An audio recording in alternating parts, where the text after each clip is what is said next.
Hi everyone and welcome back to JK exam cracker. So guys, जैसा कि आप लोगों को पता था कि 9 जून को हेयरिंग थी जेके एसएसबी के केस की कोर्ट में।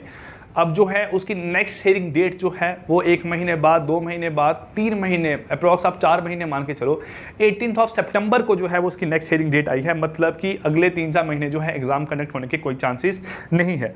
1-2% चांस हो सकता है, बट ऐसा सुना है, जहाँ ऐसा कहा गया है कहीं पे कि जब तक जो है सब कुछ सॉर्ट आउट नहीं होगा तो जेके एसएसबी जो है वो एग्जाम कंडक्ट नहीं करेगा। ठीक है, तो इसका मतलब आप लोगों के पास 4 महीने फ्री टाइम है। ठीक है, आप लोग जो काम करना चाहें आप लोग कर सकते हैं। अब मैं आप लोगों को एक चीज़ बताना चाहूँगा कि यार कुछ बच्चों के कॉल्स मैसेज कुछ बच्चे ग्रुप्स में कभी कभार चैट कर रहे होते हैं। मैं उनके मैसेजेस देखता हूँ कि सर एग्ज़ाम कंडक्ट नहीं हो रहे हैं तो हम लोग क्या करें। भाई आप लोगों के अगर स्टेट के एग्ज़ाम कंडक्ट नहीं हो रहे हैं तो आप लोग सेंटर की जॉब की तरफ जाओ। अगर गवर्नमेंट जॉब नहीं निकल पा रही है तो आप लोग प्राइवेट सेक्टर की तरफ जाओ। अपनी लाइफ का जो एक बहुत इंपॉर्टेंट टाइम होता है ना, कहते हैं कि जो 25 से 35 साल के बीच की जो एज होती है ना, ये ऐसी एक गोल्डन एज होती है। मतलब अगर आप इस टाइम पीरियड में एफर्ट मारते हो तो आप लोग पूरी ज़िंदगी जो है रिमेनिंग जो आप लोगों की लाइफ है 25, 30, 40, 50 साल की, आप लोग वो लाइफ अपनी अच्छे तरीके से एंजॉय कर सकते हो। तो भाई अगर एक जगह कुछ नहीं हो रहा है तो बाकी रास्ते खुले हैं, आप लोग बाकी रास्तों की तरफ जाओ। मैं एक बच्चे से बात कर रहा था, कह रहा था कि सर मेरे को लैंग्वेज आती है, ठीक है, जैसे सी लैंग्वेज, C++, जावा जो भी है। सर मेरे को एक बाहर गुड़गांव में किसी कंपनी में जॉब मिल रही है, तो क्या मुझे वो ज्वाइन करने जाना चाहिए? अच्छी सैलरी है, 60-70,000 सैलरी है, बट घर वाले नहीं मानते हैं कि मैं घर से बाहर जाऊं। पहले तो अपने पेरेंट्स जो भी आप लोगों के हैं, ठीक है, आप लोग उनकी थोड़ी सोच को बदलो कि भाई अगर जम्मू कश्मीर में जॉब नहीं मिल रही है तो हमें सेंटर की तरफ जॉब की तरफ जाना चाहिए। सेंटर की जॉब नहीं मिल रही है तो हमें स्टेट लेवल को, सेंटर लेवल को, दोनों को छोड़ के जो है हमें प्राइवेट जॉब की तरफ जाना चाहिए। तो आप लोग अपना थोड़ा माइंडसेट बनाओ कि अगर जम्मू कश्मीर में जॉब नहीं निकल रही है, नहीं एग्जाम कंडक्ट हो रहे हैं, जैसे कि मैं बात करूं जो बच्चे 2022 में अगस्त में पास आउट हुए होंगे, भाई 2022 अगस्त है, अभी 2023 अगस्त आने वाला है, तो एक साल तक तो कोई वैकेंसी नहीं निकली है। भाई आप लोगों ने तैयारी की है तो अच्छी बात है। अगर नहीं निकली है तो भाई IBPS RRB की वैकेंसी निकली है, CGL की वैकेंसीज निकली थी, CHSL की वैकेंसीज निकली थी। आने वाले टाइम में IBPS की, PO, क्लर्क दोनों की वैकेंसीज निकलेंगी। तो बहुत सारी आप लोगों के पास अपॉर्चुनिटी है, बट आप लोग ना एक ही चीज़ की तरफ, कहते हैं ना कि एक ही कुएं में आप लोग रहना चाहते हो कि हम यहीं रहेंगे, इसी जॉब की तैयारी करेंगे, होगा कुछ तो ठीक है, नहीं होगा तो तब भी ठीक है। 20 में वैकेंसीज निकली, 21 हो गया, 22 हो गया, 23, मतलब नियर अबाउट आप लोगों के 3 साल होने वाले हैं। अब नहीं पता कि आगे एग्जाम कब होगा, कैसे होगा, बट ये तो है कि जब तक केस आप लोगों को सॉर्ट आउट नहीं होगा तब तक एग्जाम कंडक्ट होने के चांसेस बहुत ही कम है। तो मैं एक रिक्वेस्ट करूंगा आप सब लोगों से, भाई एक रास्ता नहीं अगर आप लोगों का बन पा रहा है, जिन लोगों की एज हो रही है, 28 साल के हो गए, 29 के हो रहे हैं, 30 के हो रहे हैं, जो लोग 22-23 साल के हैं उनके पास तो टाइम है। आप लोगों के पास इनफ टाइम है, 2 साल, मतलब मैक्स टू मैक्स 1 साल आप लोग मान लो, एग्जाम तो कंडक्ट आप लोगों का हो ही जाएगा। बट जिनके पास नहीं है, चांस नहीं है उनके पास टाइम, तो आप लोग जो है और एग्जाम की तैयारी करो। अभी रिसेंटली FCI का रिजल्ट आया था, उसमें 2-3 बच्चों की सिलेक्शन हुई थी, हमारे ही मतलब पढ़े हुए स्टूडेंट्स थे। प्लस जो अभी CHSL का, CGL का रिजल्ट आया था, जूनियर स्टूडेंट था कश्मीर का, उसकी सिलेक्शन हुई थी हमारे ऑफलाइन बैच में भी, वो बच्चा पढ़ता था।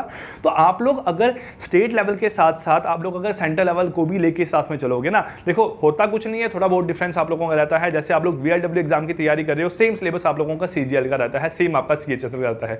जो आप लोग तैयारी कर रहे हो अगर यहाँ VLW के एग्जाम की, उसका मैथ, रीजनिंग और इंग्लिश जो है वो नियर अबाउट आप लोगों का 70%, सिर्फ 50% भी मान लो अगर आप लोग, वो आप लोगों का IBPS के एग्जाम से मिलता जुलता है। तो आप लोग एक जब अपना मूड बनाओगे किसी एग्जाम की तैयारी करने के लिए, तो जैसे आप लोग यहाँ साल, 2 साल, 3 साल लगाए हैं, वैसे अगर आप लोग वहाँ पे भी 2-3 महीने लगा देते हो ना, तो आप लोगों का जो है एग्जाम की तैयारी अपने तरीके से हो जाएगी। अब हम लोग जो है यहाँ हमारे YouTube चैनल पर IBPS RRB की क्लासेस कल से स्टार्ट करने लगे हैं, क्योंकि जब हमारे स्टेट लेवल के एग्जाम नहीं हो रहे हैं तो कहीं ना कहीं आप लोगों को सेंटर लेवल की एग्जाम की तैयारी कराना हमारे एंड से बनता है। आप लोगों को नहीं पता है तो एक वीडियो डाल दूंगा जिससे पता लग जाएगा कि एग्जाम कैसे कैसा होता है, क्या क्या सिलेबस रहता है। प्लस हम लोग जो है मैथ आने में, हम जो है मैथ, इंग्लिश और रीजनिंग की आप लोगों की क्लासेस यहाँ पे स्टार्ट कर देंगे।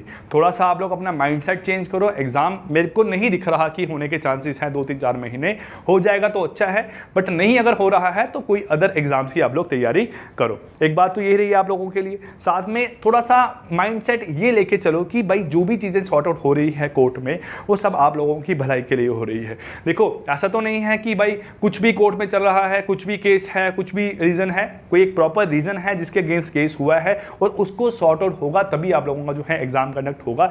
ये भी मान के चलो जिन लोगों की तैयारी है भाई, जिन लोगों का पहले सिलेक्शन हुआ था उन लोगों का फिर से सिलेक्शन होने के चांसेस हैं, एक बात तो ये रही।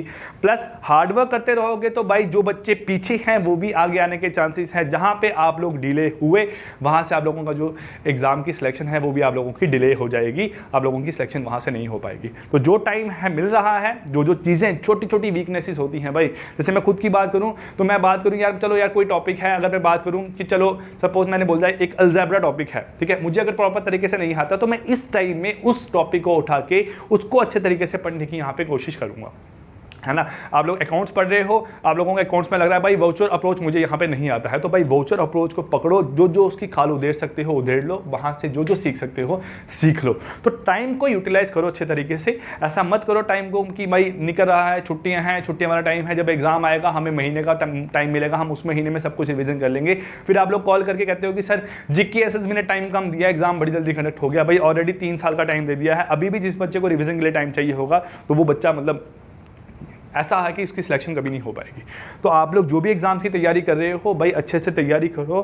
प्लस रिक्वेस्ट करूंगा, बार बार बोलता हूं कि सेंट्रल लेवल के एग्जाम की तरफ मूव करो। हम लोग क्लासेस शुरू करेंगे, क्लासेस लगाओ, लाइव क्लासेस रहेगी, यूट्यूब पे कोई पेमेंट नहीं करना है आप लोगों को उसके लिए।